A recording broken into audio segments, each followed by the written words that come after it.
El trauma de la santidad. No hace mucho, una mujer de Oakland, California, me dijo que estaba enojada, muy angustiada. Y lo que dijo fue que ella estaba enojada con su pastor.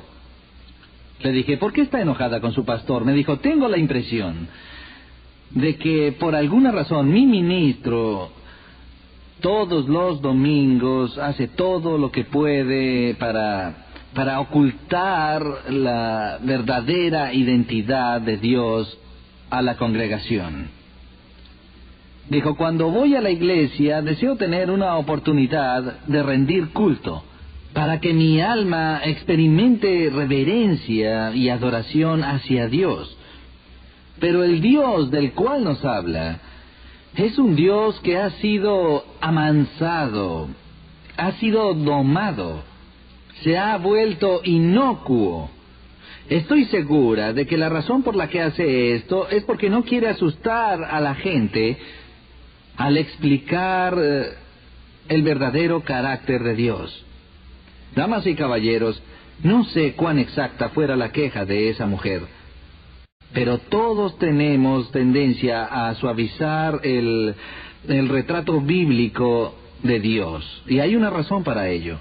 La razón es esta: la santidad de Dios es traumatizante para el mundo impío. Y eso se vuelve claro si miramos el resto del texto de Isaías. Ya hemos visto el relato de Isaías, de su visión de la santidad de Dios. Y lo que quisiera ver ahora es qué le pasó a Isaías en respuesta a lo que vio él. Pero antes de eso, quiero hacer un comentario. En los primeros capítulos de las instituciones de la religión cristiana escritas por Juan Calvino, Calvino hace la siguiente declaración. Él dice que ese temor y terror por el cual los hombres santos de antaño temblaban frente a Dios, como relatan las Escrituras uniforme y claramente. Calvino decía esto: hay un patrón en la respuesta humana ante la presencia de Dios en las Escrituras. Y parece que cuanto más recta sea la persona descripta, más tiembla cuando entra en la presencia inmediata de Dios.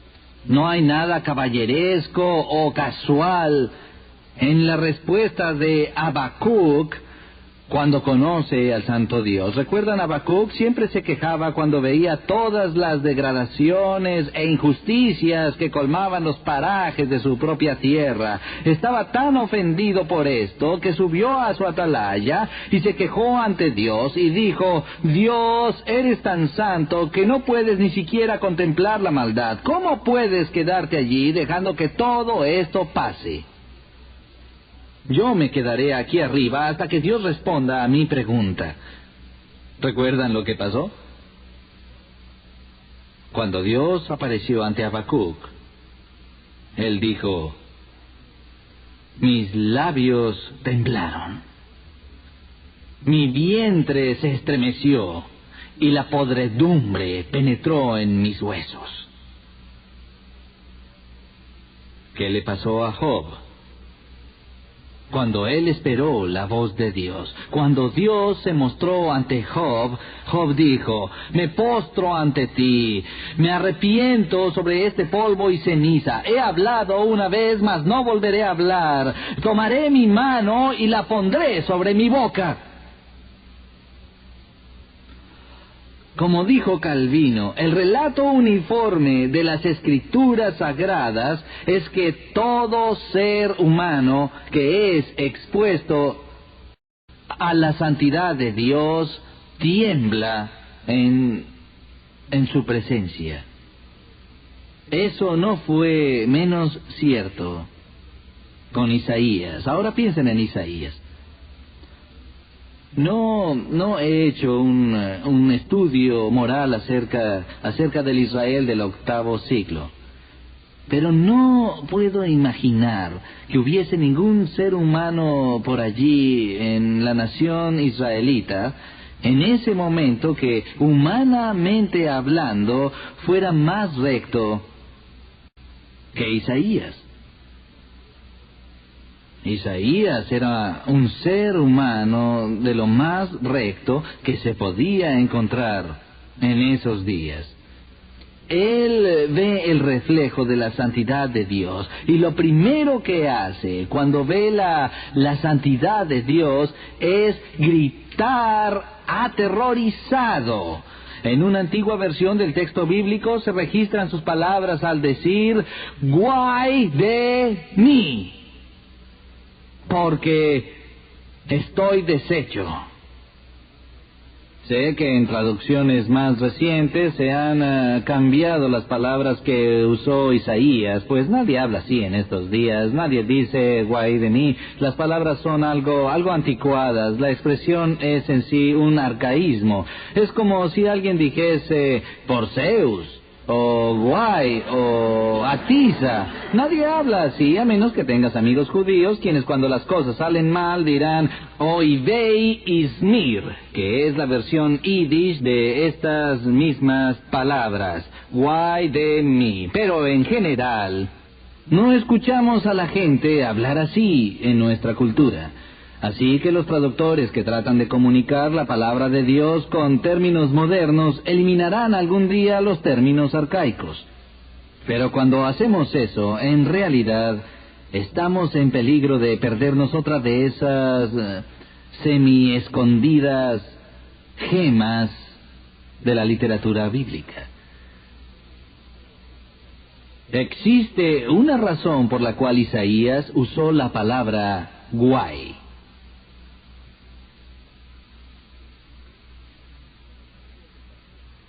En el Antiguo Testamento, un profeta era un ser humano ungido por Dios para ser el portavoz de Dios. La simple definición que distinguía al profeta del sacerdote en Israel era esta: que la tarea del sacerdote era hablar a Dios en nombre del pueblo, y la tarea del profeta, hablar al pueblo en nombre de Dios.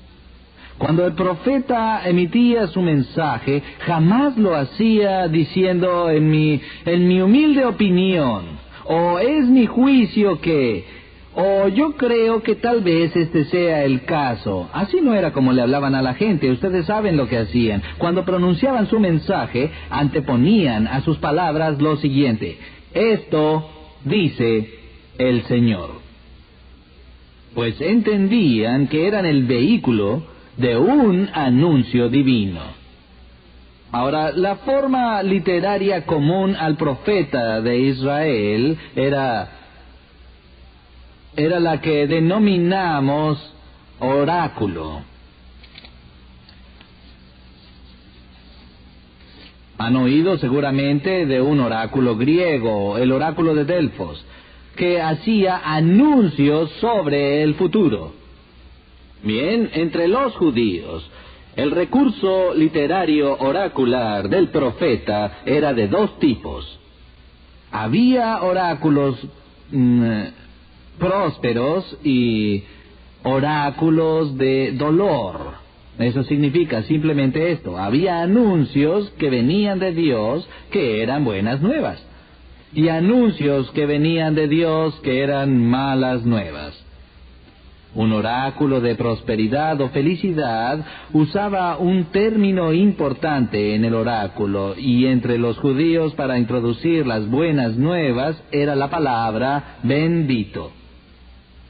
Jesús obviamente utiliza la forma oracular conscientemente como profeta al pronunciar su sermón del monte.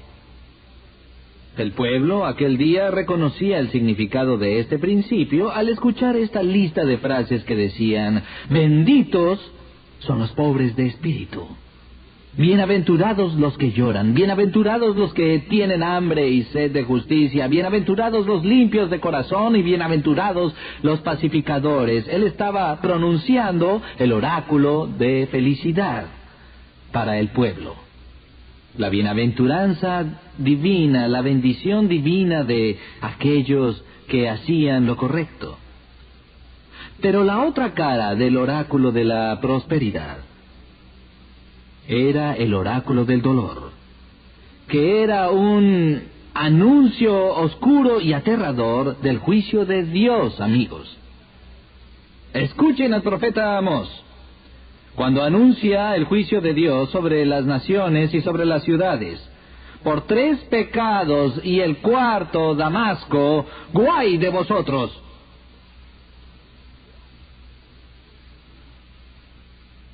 Jesús, cuando realizó su clara denuncia a los fariseos, pronunció sus palabras de sentencia utilizando el viejo oráculo profético del Antiguo Testamento al decir: «¡Guay de vosotros, escribas, fariseos, hipócritas!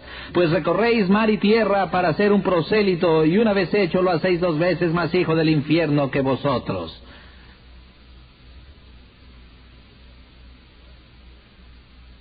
Mencioné en nuestra primera sesión cuán raro es que en todas las Escrituras algo sea elevado a la potencia repetitiva y superlativa, y dije que el único atributo de Dios que se repite hasta el 3er grado es su atributo de santidad, santo, santo, santo, pero no es lo único que se repite a la 3ª potencia.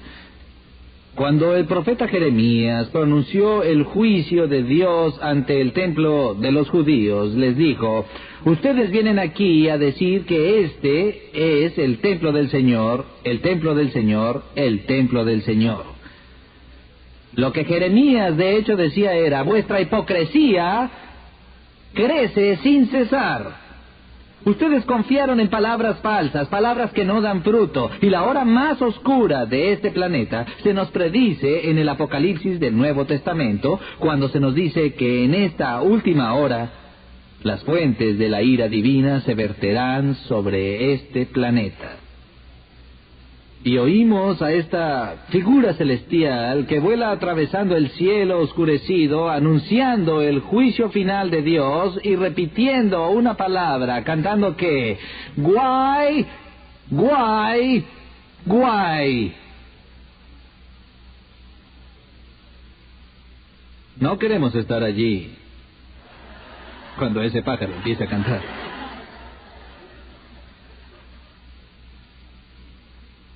¿Ven lo que pasa aquí en el 6º capítulo de Isaías?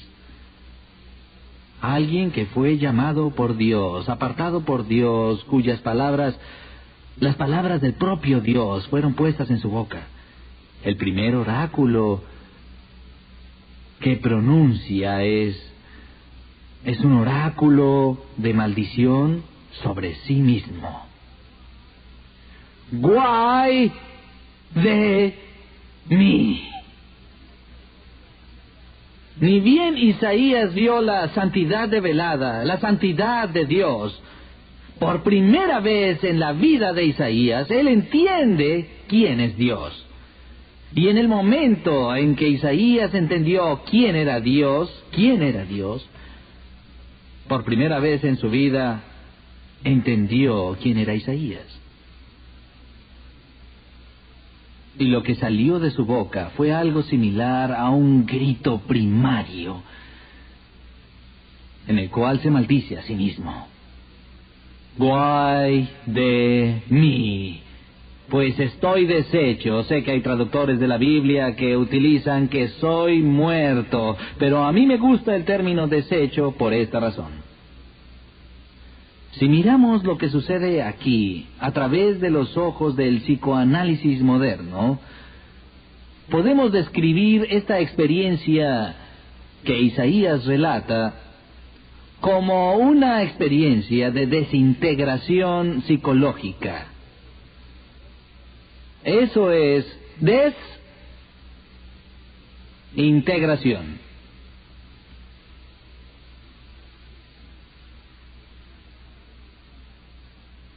La palabra que usamos para describir a una persona saludable es, decimos que esa persona es completa, que tiene todo unido. Y cuando vemos que alguien no está bien, ¿qué decimos? Se está demoliendo. ¿No es interesante que un sinónimo de virtud que usamos en nuestro lenguaje es la palabra integridad? Quiere decir que tenemos todo interligado en nuestra vida en forma coherente y consistente. Damas y caballeros, aquí está el hombre que poseía la mayor integridad del pueblo judío, y cuando llega y echa un vistazo a la santidad de Dios, inmediatamente sufre desintegración, se despedaza. Eso es lo que le pasa a las personas que atrapan un reflejo del carácter de Dios. Pues ven, nosotros pasamos nuestras vidas enteras cubriéndonos del verdadero carácter de Dios. Porque nuestra tendencia natural, nuestra inclinación natural, mis hermanos, es ocultar nuestra presencia de Dios. Porque sabemos instintivamente que en cuanto el santo aparece, expone y revela cualquier cosa y cualquier persona que no sea santa, por comparación con esa santidad. Tenemos una justificación para todos los pecados que cometemos. Somos maestros del autoengaño. Calvino hizo esta declaración: mientras nuestra mirada se halle fija sobre el suelo, estaremos seguros. Nos favorecemos, nos tratamos como semidioses, algo menores que las deidades eternas. Hacemos lo que el apóstol Pablo nos avisó que no hiciéramos cuando dijo: aquellos que se juzgan a sí mismos por sí mismos y se juzgan entre sí mismos no son sabios. Quiero decirles algo sobre la naturaleza humana. Podemos salir a las calles de América y preguntarles a todos en la calle. No podrán creer cuántas personas contestarían del mismo modo si yo le dijera a la gente: ¿es usted perfecto? Estoy dispuesto a apostar que 99 de cada 100 personas a las que hiciéramos esa pregunta dirían: no, yo no soy perfecto. El axioma por el cual todos los americanos votarían es: nadie es perfecto. Errare humanum est. Errar es humano. Nadie es perfecto. Pero eso no parece molestarnos para nada.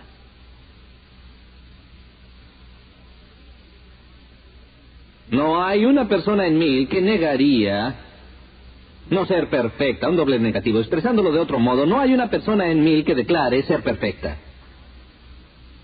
Mis hermanos, no hay una persona en 1000 que comprenda la seriedad del no ser perfectos.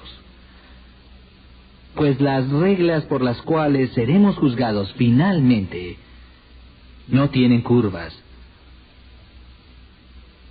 Porque se trata de la rectitud de Dios y su perfección. Oigan esto: todos tenemos derecho a un error. ¿Quién lo dijo? ¿Dónde dijo Dios: todos pueden errar una vez? ¿O un pecado libre? ¿Un acto de traición libre contra mi autoridad? ¿O un insulto libre a mi integridad? Él nunca dijo eso, ¿no es así? Y aunque lo hubiese hecho, ¿hace cuánto tiempo utilizaron ya su error? Todos tenemos derecho a un error. Espero que tengamos más de uno. Un error por segundo es más adecuado. Pero vean, estamos cómodos con nuestras imperfecciones. Nos juzgamos unos a otros. No importa cuán avergonzado pueda estar de las debilidades en mi vida, y a veces cuando miro en mi interior me siento totalmente enfermo. ¿Nunca se sienten así? ¿Alguna vez se dan asco? ¿Cómo puedo hacer esto?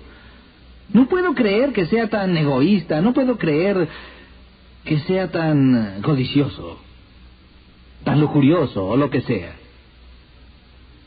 Pero somos rápidos en excusarnos, pues Miramos a nuestro alrededor y siempre podemos encontrar a alguien que sea más depravado que nosotros, al menos en la superficie. Así que podemos ser como los publicanos o los fariseos de los cuales hablaba Jesús, que subieron hasta el templo a agradecer: oh Dios, te agradezco por no ser como el miserable de allá.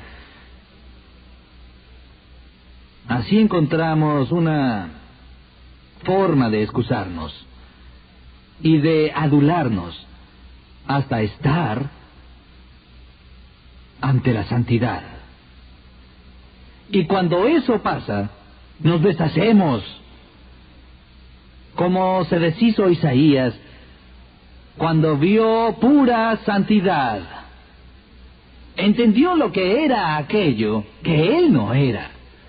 No pudo soportarlo y gritando de dolor se echó de cara al piso y dice: ¡ay de mí que soy muerto! Porque siendo hombre inmundo de labios y habitando en medio de un pueblo que tiene labios inmundos, han visto mis ojos al Rey Jehová de los ejércitos. Me pregunto por qué dijo lo que dijo. Cuando clama en su terror dice: estoy muerto, destruido, porque tengo boca sucia. Me pregunto por qué se refirió a la boca.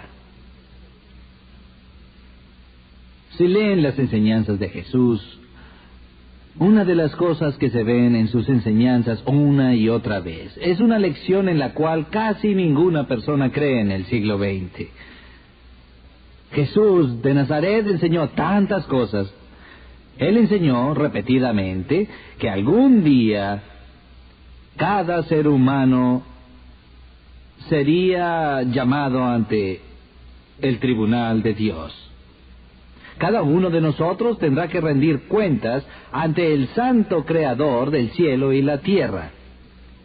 Y Jesús dijo que en ese día cada palabra ociosa que hayamos pronunciado será llevada ante el tribunal.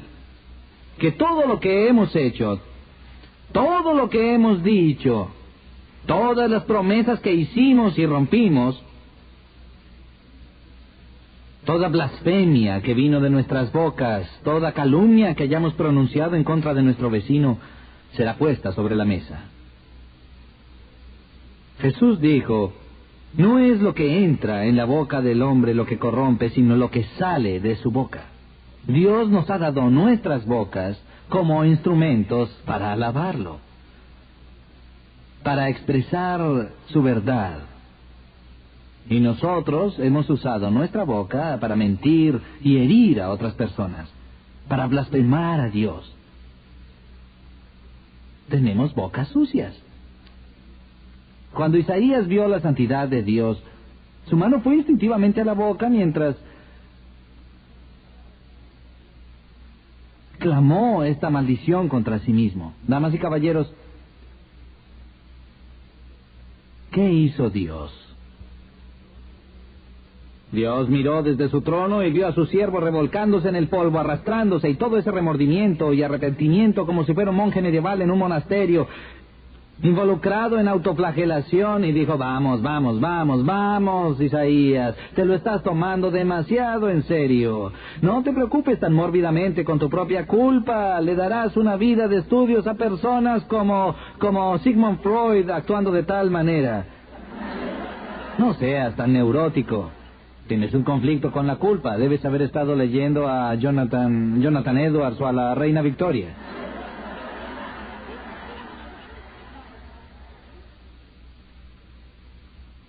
No hizo eso. Tampoco vio Dios a su siervo arrastrarse por el polvo y dijo: sufre, miserable criatura.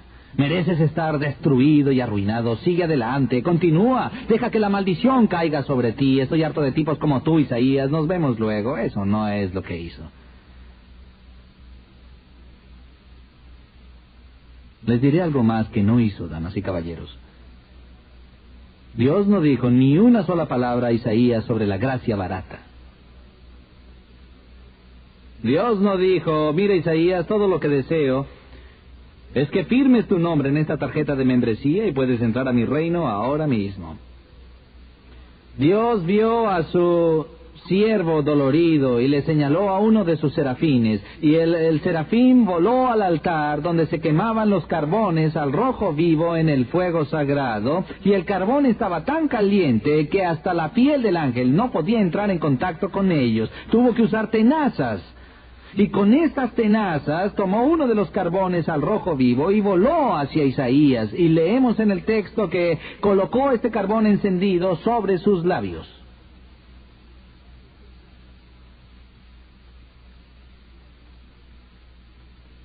¿Saben cuán sensibles son los labios humanos? Es con nuestros labios que expresamos una de las formas de comunicación táctil más íntimas, el beso. Las terminaciones nerviosas de los labios son hipersensibles. Y este hombre sufre la experiencia de que se coloque un carbón encendido justo sobre sus labios. ¿Y saben lo que pasó? Es que en el instante en que ese carbón tocó sus labios, hubo una enorme ampolla. Él podía oír su propia piel chamuscarse. ¿Por qué? ¿Porque Dios estaba siendo inusualmente cruel en su trato con Isaías? No.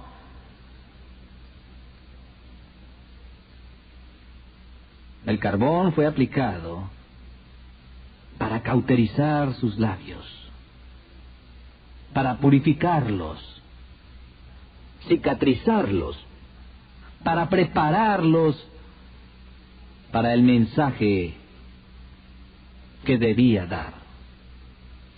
Escuchen lo que dice. Y voló hacia mí uno de los serafines, teniendo en su mano un carbón tomado del altar con unas tenazas, y tocando con él sobre mi boca, dijo: He aquí que esto tocó tus labios, y que es quitada tu culpa, y limpio tu pecado. Yo soy protestante por convicción, pero una de las cosas que extraño de la tradición católico-romana es la confesión. Sí, la confesión estaba en el corazón de la controversia protestante, pero solo un elemento de ella. Tenemos la tendencia a echar fuera al bebé junto con el agua del baño. ¿Cómo extraño poder ir a algún lugar, a alguien que puedo ver y escuchar y experimentar su verdadera presencia y decirle: Padre, he pecado, esto he hecho, y enumerar mis transgresiones y quitármelas de encima? Y entonces poder ponerme sobre mis rodillas y escuchar a alguien decirme en el nombre de Jesucristo: te absuelvo. Te absuelvo. Tus pecados son perdonados. ¿No les gustaría oír a Jesús entrar en esta habitación ahora y acercarse a cada uno de ustedes en privado y decirles: conozco cada uno de tus pecados, pero en este momento quiero decirte que todos los pecados que has cometido en tu vida son perdonados? Tu culpa es eliminada en su totalidad. Nunca más tendrás que preocuparte por los pecados que has cometido contra Dios. Yo te estoy perdonando y limpiando en este momento y para siempre. ¿Qué darían por escuchar a Jesús decirles esto? Eso es lo que Dios le dijo a Isaías. Es Dios, Isaías. Todas tus culpas son perdonadas. No tienes por qué seguir con esa maldición. Voy a retirar todos tus pecados que ya han sido pagados. Y ahora, y mientras Isaías trata de entender eso, Dios habla una vez más y dice: ¿a quién enviaré y quién irá por nosotros? Lo primero que Isaías dice después de maldecirse es: heme aquí, envíame a mí. Noten que no dijo: aquí estoy. Eso sería decirle a Dios su posición geográfica. No, él dijo: Dios, heme aquí. Apenas podía decirlo con esos labios. Damas y caballeros, el precio del arrepentimiento es muy, muy doloroso.